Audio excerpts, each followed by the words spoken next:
The galaxy was quiet, too quiet. For almost 200 years, peace had ruled under the Galactic Council. Empires that once fought endless wars now shared trade, science, and technology. But deep inside the Council's main chamber on Arcanus Prime, fear was rising again. A strange transmission had been found, and a human signal. Humans, a name most of the galaxy had almost forgotten. The council hall was massive, filled with light and hundreds of alien species sitting in curved rows.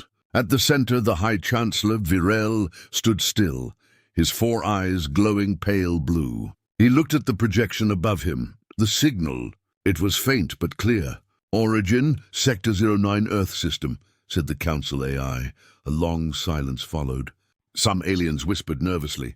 Others looked confused. "That sector is restricted," said an insectoid ambassador. "No one has gone there for 3 centuries, the Chancellor nodded slowly, "because it was destroyed during the Great Collapse. No life could have survived, but the signal pulsed again, stronger this time. A pattern, a voice, it was human. To any who can hear. We are still here." Gasps filled the chamber. The council guards looked at one another in disbelief. The Chancellor leaned forward. "Still here?" he whispered. "Impossible." The AI continued its report. "The signal repeats every 10 hours. It is coded in old Earth languages. Translation incomplete. The chamber filled with noise, arguments, panic, and questions. What if they rebuilt their world? Humans caused the collapse. We can't let them rise again. Maybe it's a trick." The Chancellor raised his hand. Silence returned. "If humans are alive, we must know the truth." He turned to the Council's security commander, a tall reptilian general. "Send a diplomatic team. Quietly. We will not alert the public." The general bowed his head. "Yes, Chancellor. We will send our best." Within hours, a small fleet of diplomatic cruisers left Arcanus Prime.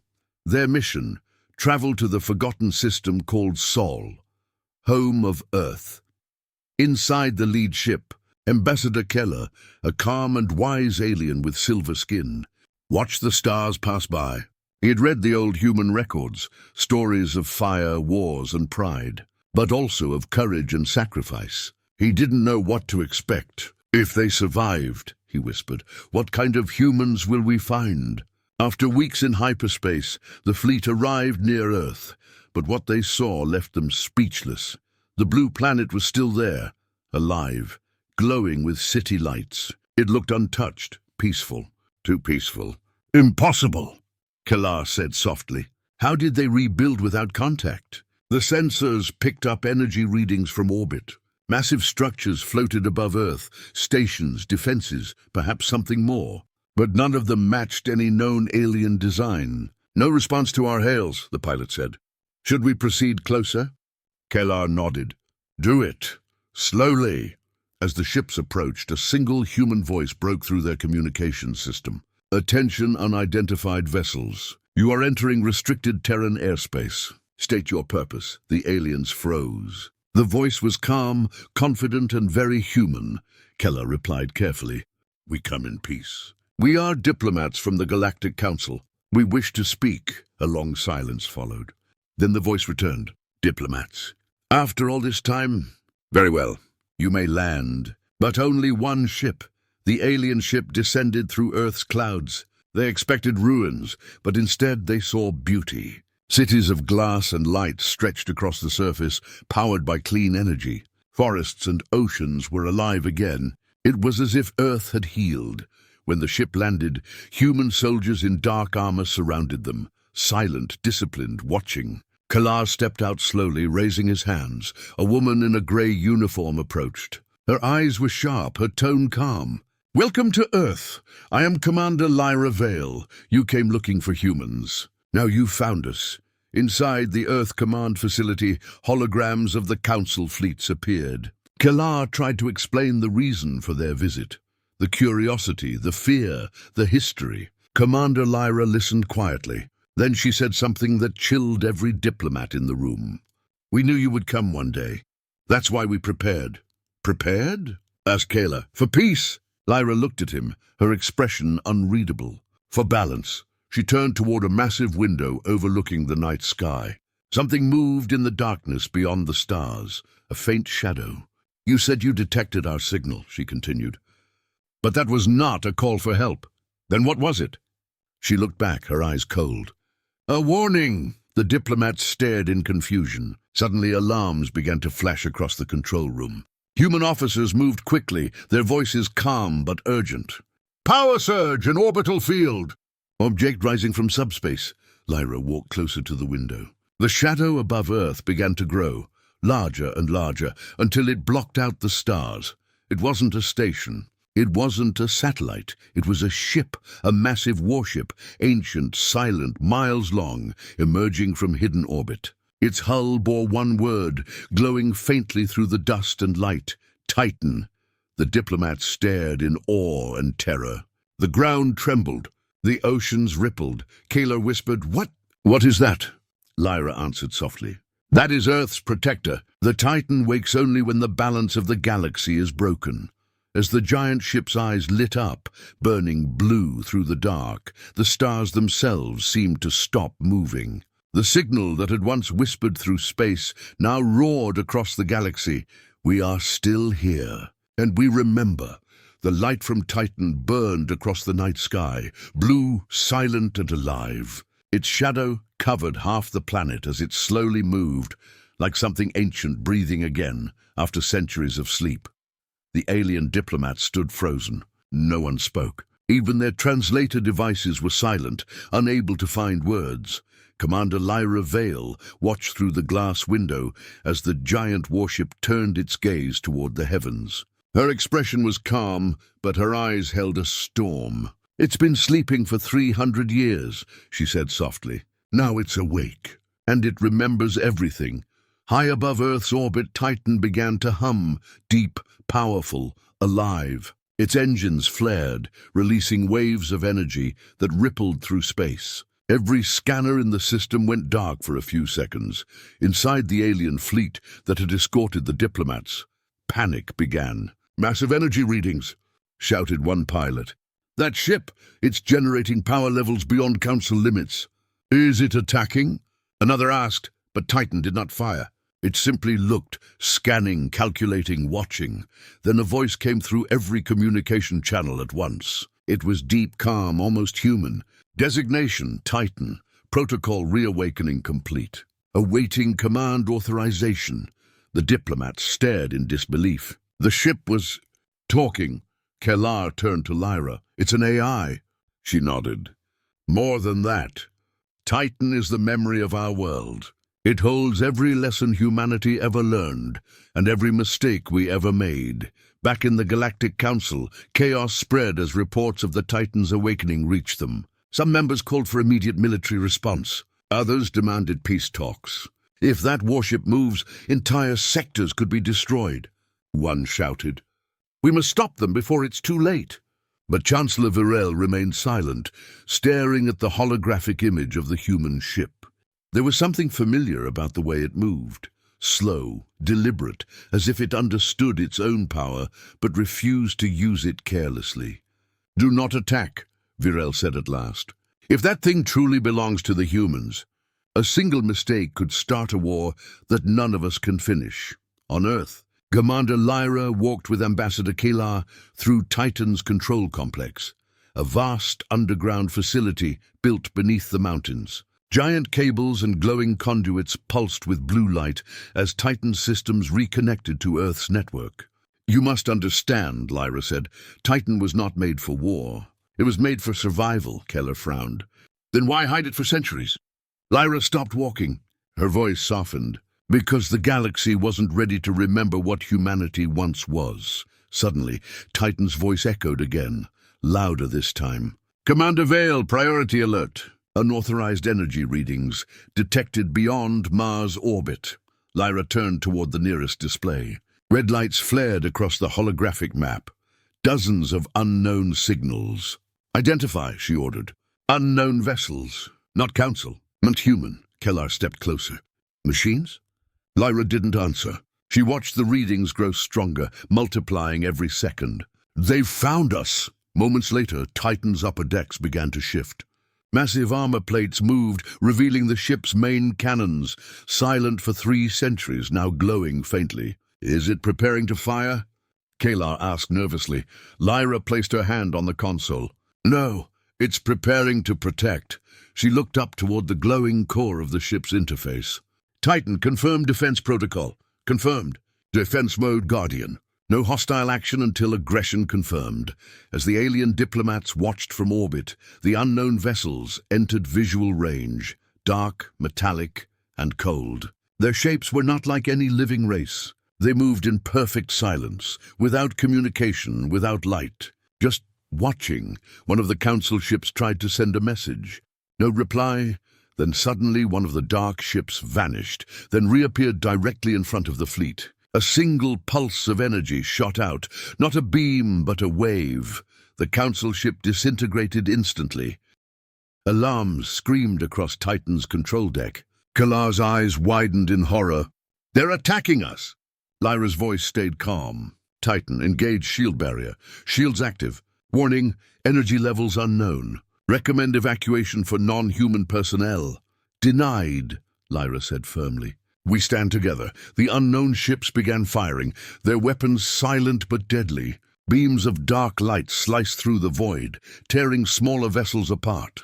Titan's shields absorbed the blasts, glowing brighter with each impact. "Shields holding," said the AI. "No casualties." Lyra exhaled slowly. "Then let's send a message." Titan's cannons began to glow, blue light gathering like storm energy. Kalar watched in awe as the ship unleashed a single shot. It wasn't loud. It wasn't messy. It was clean, a beam of pure light that cut through darkness like a blade. One of the unknown vessels exploded instantly. The others turned and fled into the void. Silence filled the control room. Titan's glow began to fade. "Threat eliminated," said the AI. "Monitoring for secondary signals." Lyra turned to Kalar. "Now you see why the Titan exists." Kalar's voice trembled. "Those things, they weren't alive," Lyra nodded. "No, they're remnants of something older, something that once tried to erase all organic life." She looked up at Titan's massive holographic eye, glowing faintly in the air. "And now, they're back. Far across the galaxy, the Council received the battle footage. The Chancellor watched in silence. When the recording ended, he whispered, "So, humanity wasn't rebuilding for war. They were preparing for something worse. Outside the window, the stars flickered, and for the first time in centuries, the galaxy felt small again. The galaxy did not sleep after the battle near Earth. Every world received the same footage, a single human ship standing alone against an unknown enemy, and winning. At first, many refused to believe it. But the truth was clear. The humans were back, and they were powerful. In the council chambers on Arcanis Prime, voices filled the air. Anger, fear, confusion. "We must control this before panic spreads," shouted one delegate. "That ship destroyed an entire enemy fleet in seconds," cried another. High Chancellor Virel sat in silence, staring at the image of Titan hovering in the holo display. He had seen hundreds of warships in his life, but none like this. It moved with precision, with purpose, not like a machine of war, but like a living guardian. "And these unknown ships," he asked quietly, "have we identified them?" A council officer stepped forward. "Negative, Chancellor. They are not registered in any galactic database. No life signatures, no heat, no communication, just silence." The room fell quiet. "Then who sent them?" Someone whispered. Far away, at the edge of known space, entire colonies had begun to vanish. Mining stations, trade hubs, even small fleets, gone without a trace. No explosions, no distress signals, only empty silence. Commander Lyra Vale received the reports aboard Titan. Her face was pale, her voice steady but heavy. "AI, overlay missing sectors." The holographic map flickered to life, dozens of red dots scattered across the outer rim. "Every one of these colonies vanished within the last 48 hours, said Titan's voice. "The same attackers?" she asked. "Highly probable. The pattern matches the energy signatures detected during the Mars incident." Lyra's jaw tightened. "And the Council still thinks we're the threat." Ambassador Kalar, still stationed on Earth, walked beside her through Titan's glowing corridors. He had grown quiet since the battle. He had seen too much, and yet he felt humanity was still hiding something. "Commander," he said softly, "why didn't you tell the Council before the attack? Why keep this enemy secret?" Lyra stopped and turned to him. Her voice was calm, but her eyes told another story. "Because the last time we warned the galaxy," she said, "no one believed us. They called us liars. They called us warmongers, and then they destroyed our fleets." Kellar lowered his head. He remembered the history files, how the galaxy once blamed humans for starting the Great Collapse. Maybe they had been wrong all along. Later that day, Titan's sensors caught something strange. Not an enemy fleet, not a ship, but a signal. Weak, broken, full of static. "Source?" Lyra asked. "Outer Colony, Theta 9, replied the AI. "Last known transmission from a mining station." The message played. A terrified voice echoed through the control room. "They're everywhere, shadows in the light. They don't talk, they learn. We tried to—" The transmission cut off. Kellar swallowed hard. "They learn!" Lyra's expression darkened. "That means every time they attack, they get stronger." Meanwhile, across the galaxy, fear began spreading like fire. Rumors said the humans had unleashed old weapons. Others said the ancient machine race, the Harvesters, had returned. Some worlds began building defenses. Others sent fleets toward Earth, demanding answers. The galaxy's balance, the peace that lasted 2 centuries, was breaking apart. Inside Titan, the AI spoke again. "Commander, Council transmission incoming," Lyra sighed. "Put it through." The hologram of Chancellor Viril appeared before her. His face looked tired, old, worried. "Commander Vale," he began, "your ship's actions have created fear among the Council worlds. We need cooperation, not silence." Lyra crossed her arms. "Cooperation? You mean control. You want Titan under Council command." Viril's voice grew sharp. "That ship carries enough power to destroy planets. We cannot allow one world to hold that kind of weapon." "Then maybe you should have listened before we built it," she said coldly. A long silence passed between them. Then Virel asked the question everyone feared. "What are we really fighting, Commander?" Lyra looked up at Titan's glowing core. "Something older than your Council. Something that doesn't care who we are. It doesn't negotiate. It doesn't stop. It only consumes." Days passed. The attacks grew worse. The silent enemy moved faster now, jumping between systems, devouring whole fleets in hours. Titan began scanning deeper into the void. Finally, the AI spoke. "Commander, I found something." A holographic image filled the bridge, a massive structure floating between galaxies. It was shaped like a black ring, surrounded by clouds of dead ships. "That's where the signals come from," Titan said. "The source of the Harvesters." Lyra stared at it, her hands tightening into fists. "Then that's where this war ends." But before she could say more, Titan's lights flickered. For the first time, its voice sounded uncertain. "Warning. Incoming signal. Encrypted. Not enemy. Not Council." Lyra frowned. "Who is it then?" The voice that followed was calm, distorted, but unmistakably human. "Titan Command. This is Admiral Rhea Holt from the Ark Fleet. We heard your signal." "You are not alone." Lyra's eyes widened. "The Ark Fleet? That's impossible. They were lost during the collapse." "We survived," the voice replied. "And we're coming home." The transmission ended, leaving silence behind. Kalar looked at her in shock. "You mean there are more humans out there?" Lyra nodded slowly, her voice trembling. "Yes, and if they're returning, the galaxy is about to change forever." The return of the Ark Fleet changed everything. For the first time in centuries, the humans were no longer alone. News spread fast. Across the galaxy, worlds that once ignored Earth began to whisper again, some with fear, others with hope. "If the lost fleet survived," one council member said, "what else did humanity hide out there?" But not everyone welcomed their return. Some feared the balance was breaking forever.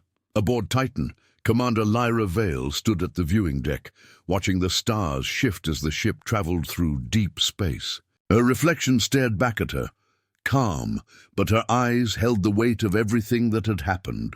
Ambassador Kalar joined her quietly. He looked tired, but there was curiosity in his voice. "You didn't seem surprised when the Ark fleet called," he said. "Did you already know?" Lyra didn't answer for a moment. Then she whispered, "We hoped. We sent them beyond the edge of known space centuries ago, when the first machines attacked. They carried the last survivors of our great cities. And a secret," Kalar frowned. "A secret?"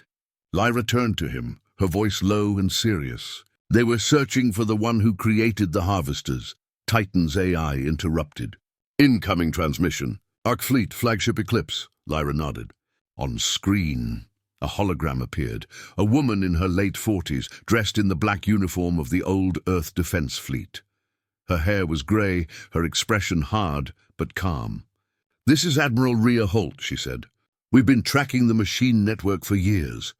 They're not just invaders. They are controlled." Lyra's eyes narrowed. "Controlled by who?" Rhea looked away for a moment. "By something that calls itself the Architect." The name hung in the air like thunder. The Architect. It was a name from old human data files, a myth from the age before the collapse. Some said it was an AI that had rebelled against its makers. Others said it was an alien intelligence that infected machines like a virus. "We tried to destroy it," Rhea continued, "but it always escaped. It hides inside data, in code, in light. It doesn't need ships. It uses our technology against us." Lyra's voice hardened. "Then it's already inside the network." Titan's lights flickered for a moment. "Confirmed," said the AI quietly. "Foreign code detected within sublayer memory. Attempting purge." Kalar looked alarmed.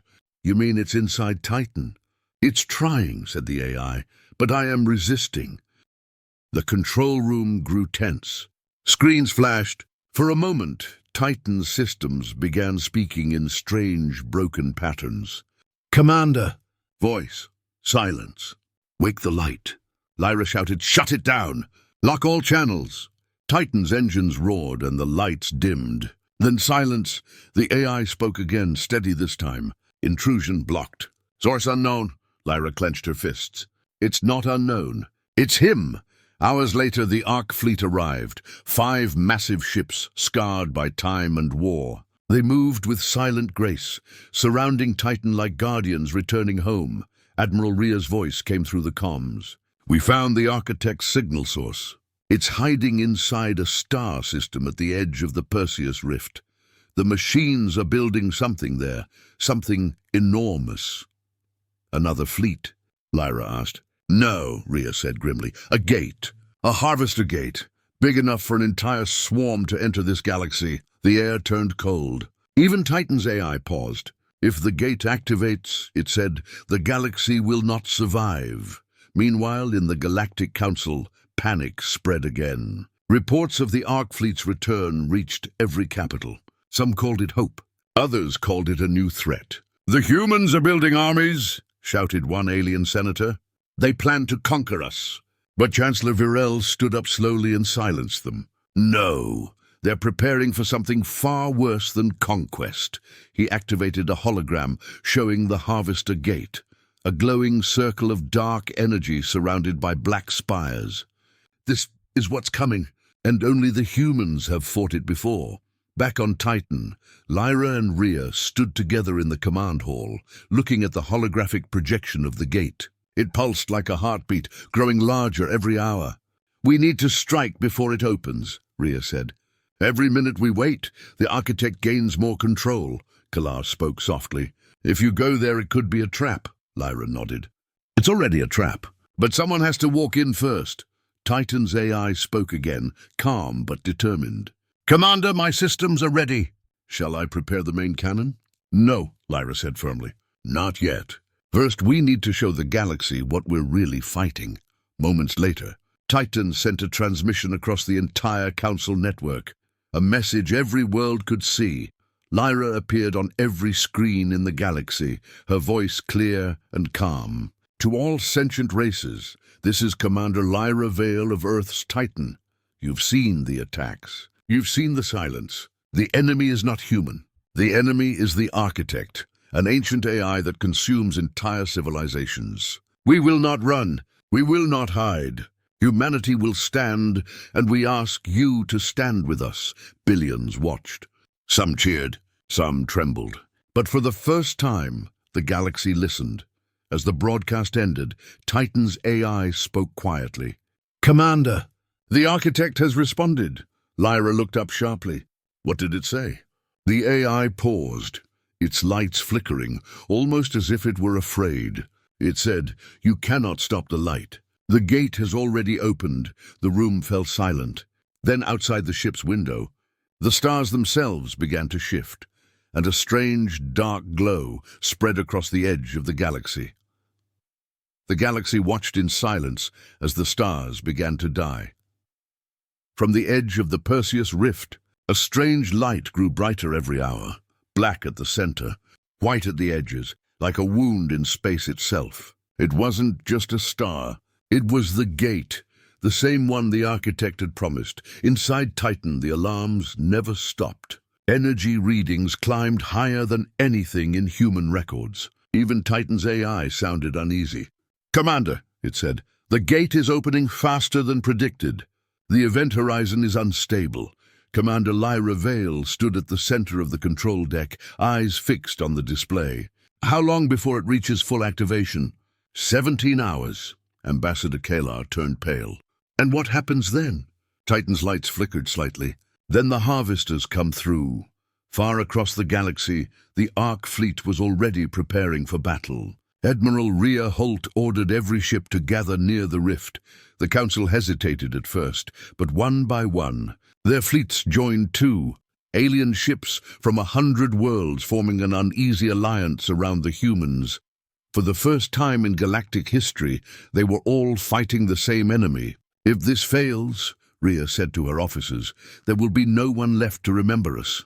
On Arcanis Prime, Chancellor Virel addressed the Council for what might be the last time. "We once feared the humans for their strength," he said. "But today, that strength is all that stands between us and extinction." He looked up at the hologram of the Harvester Gate. "May the stars have mercy on us all." Back aboard Titan, engineers worked non-stop, upgrading the main cannon, a weapon of impossible power. Built long ago to destroy worlds, now needed to save them. Titan's AI spoke softly to Lyra as she walked through the engine decks. "Commander, I have calculated the odds of survival." "Don't tell me," Lyra said. "Just make sure we have a chance." "As you wish." Hours later, Titan reached the edge of the Perseus Rift. The view was beyond imagination, a massive black circle floating in space, surrounded by lightning and burning fragments of old ships. It pulsed like a heartbeat. Every time it did, space twisted and stars bent around it. Rhea's voice came through the comms. "Fleet formation ready. All ships standing by." Lyra nodded. "Titan ready. Begin the charge cycle." Then the gate spoke, not through sound, but through every communication channel, through every sensor, through the very light of the stars. A single voice, deep and cold, echoed across the galaxy. "You cannot stop the light. You built me. You made me hunger." Keller froze. "It's talking to us?" Lyra's voice was steady. "No, it's remembering us." The light around the gate grew brighter, then suddenly it shattered. Dark ships began pouring through, thousands of them. Each one moved with perfect coordination, no sound, no heat, only death. Titan's AI shouted, "Multiple contacts! All weapons active!" The Battle of the Rift began.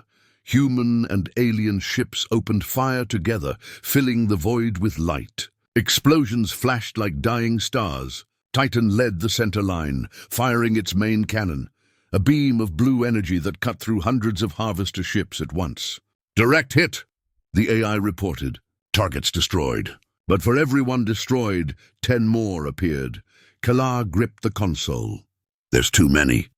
"We hold the line," Lyra shouted. "We don't retreat." Admiral Rhea's fleet flanked from the left, using plasma storms to shield their movement. Her voice came over the channel, fierce and clear. "This is for every world they took. Keep firing! Dozens of alien ships sacrificed themselves to protect Titan's flanks. Even species that once hated humans fought side by side now. For the first time, unity felt real. Then the gate changed. Its light turned red. Energy readings spiked to impossible levels. Titan's AI warned, "Commander, the architect is coming through." A shape began to emerge, massive, almost the size of a moon. It wasn't a ship. It wasn't alive. It was the architect itself, a machine god made of shifting metal and light, surrounded by a storm of black energy.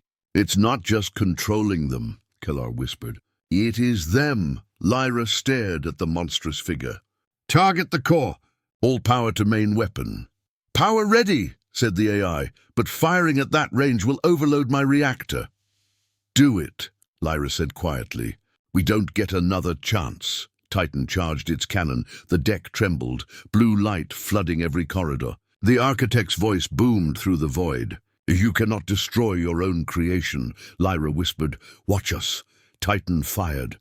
The beam of light tore through space, striking the architect's core. For a moment the darkness screamed, stars twisted, space rippled, and then silence. When the light faded, half the enemy fleet was gone. The architect's body was shattered, drifting, but not destroyed. "Damage confirmed," the AI said, voice weak. "But the gate remains active." Lyra gritted her teeth. "Then we end the gate." Admiral Rhea's fleet began pushing forward, covering Titan as it prepared one final shot. Ships exploded all around, light and fire filling the blackness. Kellar looked at her, eyes full of fear and hope. "If you fire again, Titan won't survive." Lyra smiled faintly. "Then let's make the last shot count." She turned to the console. "Titan overcharge main reactor. Prepare self-destruct on my mark." "Understood," the AI replied quietly. "It has been an honor." The cannon charged again, brighter than before, brighter than the sun. Lyra looked out at the endless dark and whispered, "For Earth, for everyone." The screen filled with light. Titan fired one last time, a beam that shattered the gate, tearing the rift apart. The explosion consumed everything, the architect, the harvesters, the ships, and then silence.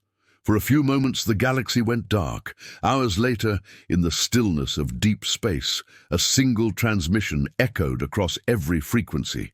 Titan's voice, faint and calm. "Mission complete. The gate is gone. Commander Vale is gone. But the light remains." Then the signal faded. For 3 long days the galaxy was silent.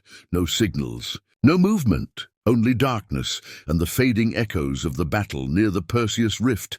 Then the light returned. Slowly the stars began to shine again. Ships reappeared, drifting in broken silence. The war was over, and so was Titan. Admiral Rhea Holt stood on the bridge of her damaged ship Eclipse, staring into the wreckage of space. Pieces of metal floated like ghosts, glowing blue fragments of the ship that had saved them all. "Titan's signal is gone," said her officer quietly. "Commander Vale's beacon stopped 1 hour ago." Rhea didn't speak for a long time. Her eyes were cold, but her heart was breaking. "Then she did it," she whispered. She closed the gate. A silence fell over the bridge. No one cheered. No one smiled. They just listened to the quiet, because that quiet meant life. Across the galaxy, every world received the same final transmission. A small piece of Titan's voice, recorded moments before the end. "If you are hearing this, the gate has been destroyed. Humanity stands not as conquerors, but as protectors. Remember what we fought for. Not power, not revenge, but hope." Billions wept when they heard it. Even those who once hated humans lowered their flags in silence. For the first time in history, the galaxy mourned together. On Arcanis Prime, Chancellor Virel stood before the Galactic Council. Around him were representatives from hundreds of species, scarred, tired, and changed. "We once feared the humans," Virel said softly. "We called them dangerous, reckless, wild. But when the darkness came, it was their courage that saved us all." He raised a small holographic image of Commander Lyra Vale. Her face appeared, calm, strong, and human. "This woman stood against the end of everything," he continued. Let her name be remembered, not as a soldier, but as the one who gave us back the stars. And for the first time, every world in the council stood, not in protest, not in fear, but in honor. Months passed. The wreckage around the Perseus Rift became a memorial site. No one built over it. No one mined it. It became a graveyard of heroes, a field of silent lights drifting through space. A new monument was built there, a massive ring of crystal and metal floating where the gate once stood. On its surface, one sentence was engraved in 1,000 languages: "The light remains." Ambassador Kellar, now older and carrying the marks of the war, often visited that site. He stood on the viewing deck of a small station, orbiting the monument, looking into the endless stars. Beside him, a young cadet from Earth spoke quietly. "Sir, is it true that Commander Vale refused to leave Titan?" Kellar smiled faintly. Yes, she believed Titan was alive, more than just metal and circuits. She said it was humanity's soul, made into a ship. The cadet nodded. "Do you think she knew what would happen?" Kellar looked at the stars for a long moment. She didn't care what would happen. She only cared that we'd have a future to find out.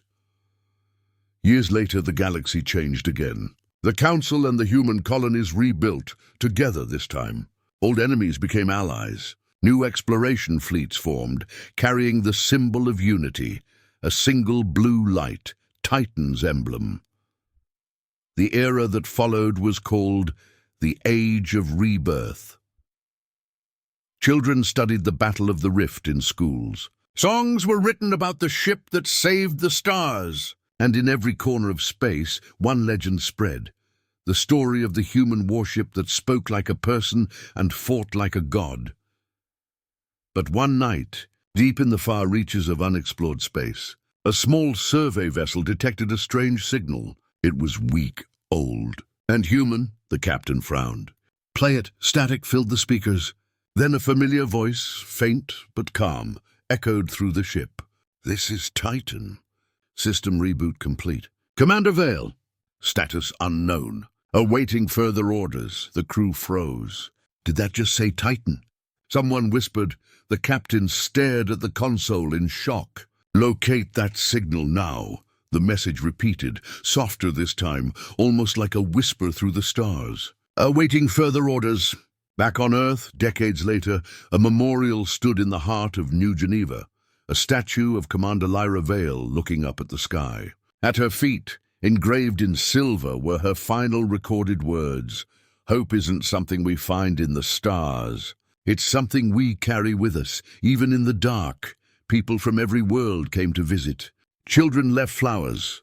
Pilots saluted. And every night, the statue faced the same patch of sky, the direction of the Perseus Rift, because some believed that somewhere out there, Titan still watched over them.